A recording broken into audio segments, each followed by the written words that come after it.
Nalákan posledním povedeným trojúhelníkem a dnešní dobrou předpovědí si naplánuji trasu do Kytína, pak mimo prostor, a pak zase buď zpátky k hřebenu, nebo rovnou zpátky na cukrák.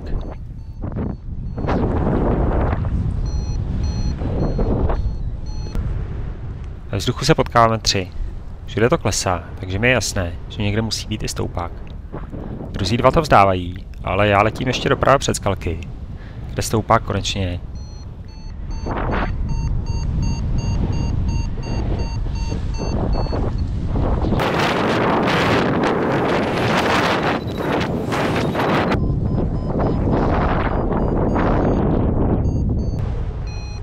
S potížemi vytočím prostor a letím doleva. Vítr se dnes hodně točí a já najednou letím proti větru. Cestou na Všenory si přitočím, ale až k prostoru to tentokrát nedá.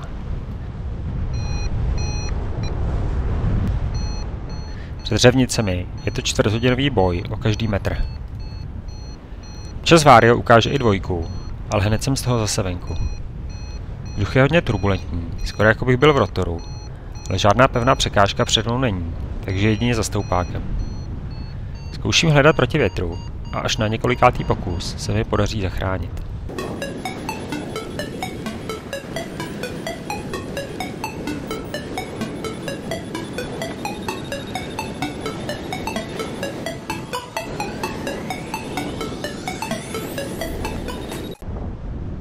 Vytočeným prostorem si troufám přes hřeben Brd, nad kterým znova doberu maximum, ale pak už je to splachovačka.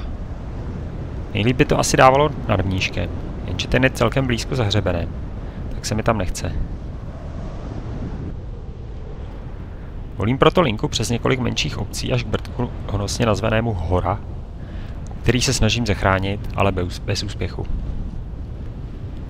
Přistávám v pohodě na kraji pole a hned mě přijdou zkontrolovat místní usedlíci. Jeden zemědělec a jeho soused.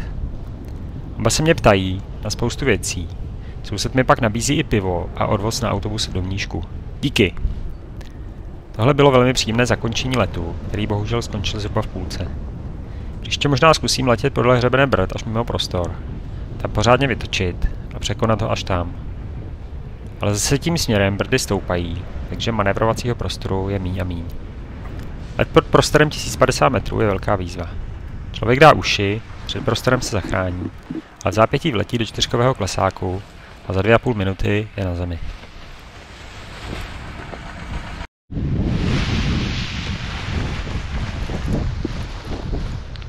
David už odletěl, Vítě odlétá právě při mém příchodu, tak jsem zase sám. Vítr se stočil k bouli, takže když závanu odstartuji, tak letím rovnou tam. Po chvilce šudlání a zachraňování opravdu můžu začít točit. Nejsem ale schopen dotočit základnu, což se mi dnes nakonec nepovede ani jednou.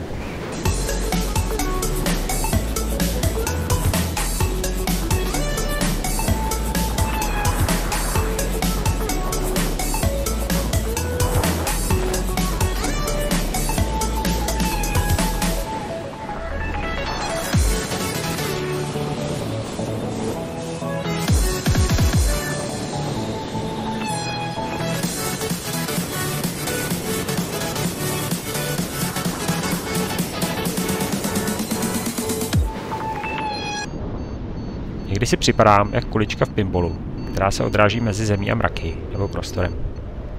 Dnes jsem byl spíš jako hopík, který na strop nikdy neskočí. Dostupy měly být kolem 1500, někdy nevytočím ani to, někdy ale zase 1650. Nefouká tolik, tak chci zkusit trojúhelník. Letím na sever s plánem otočit na most a pak se vrátit.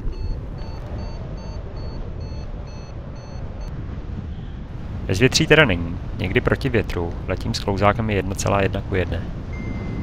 Skoro pod úhlem 45 stupňů. To jsem na displeji ještě neviděl.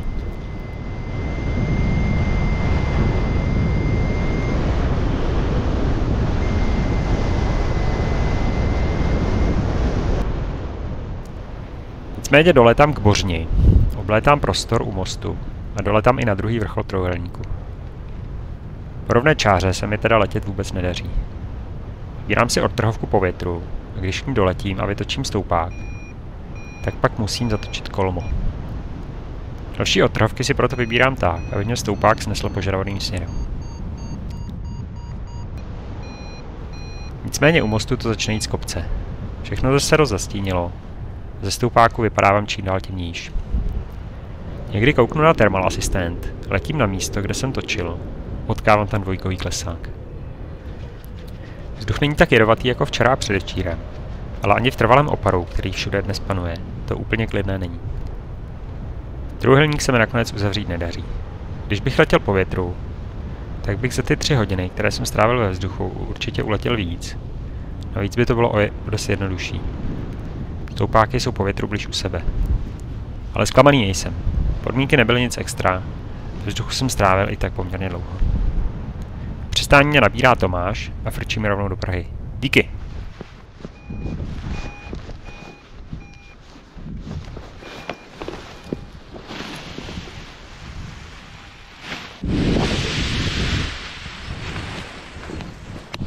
Petr Kožíšek startuje brzo a drží se jen tak.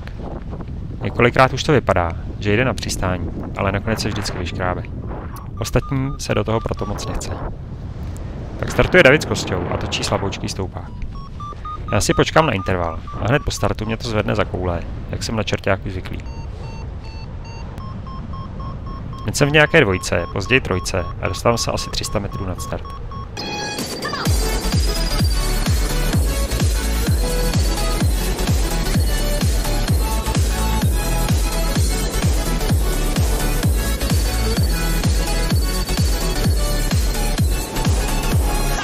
Z toho ale z ničeho nic vypadávám a už to nenajdu.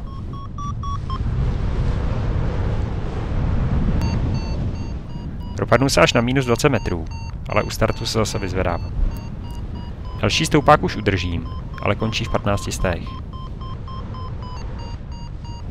Na startu je pořád klídek, snad 20 pilotů pořád čeká. Odlétám proto sám. Plán je letět po větru a když mě to nebude moc foukávat, tak zkusit trojúhelník, jinak záfuk. Vítr měl dnes podle předpovědi být kolem 3 metrů za sekundu, navíc celé výšce stejný, tak by to mohlo jít. Další stoupák končí v 15 stech 50, další v 16 stech. Opravdu jsou dnes asi tak nízké rozstupy, i když měly být vyšší. I absence kumulů by tomu odpovídala, protože původně měly být. Na Milošovkou chci přeskočit k dalšímu vršku. Jsou tam stromy a ve 4kovém klesáku si nejsem jist, jestli je přeletím.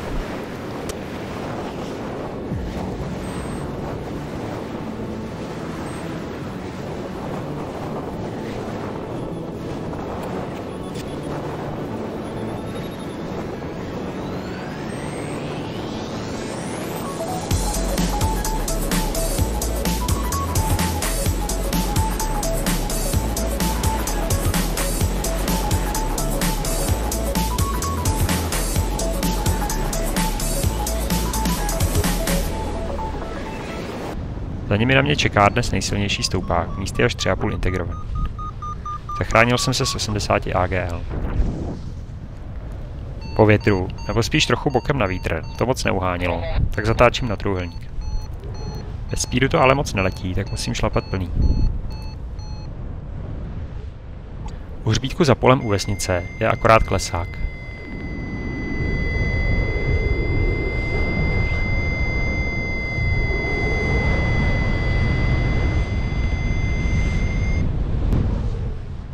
Podívám se na kous ohně, který jde bokem na vítr, tak letím tím směrem. Ario tam párkrát pípne, ale už se v tom neudržím. Bez mraku a s nízkými dostupy to bylo dnes těžké. Se stoupáků jsem navíc neustále vypadával, neletělo se mi moc dobře.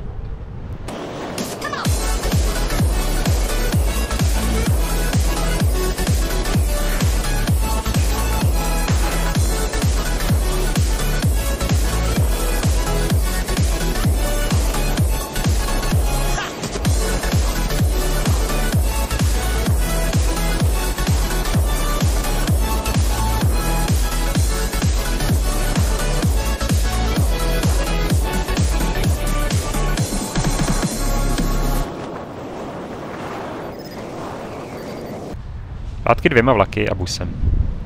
Díky tomu, že jsme přijeli jedním autem 3, tak ještě svážíme auto Honzovi Krejcárkovi.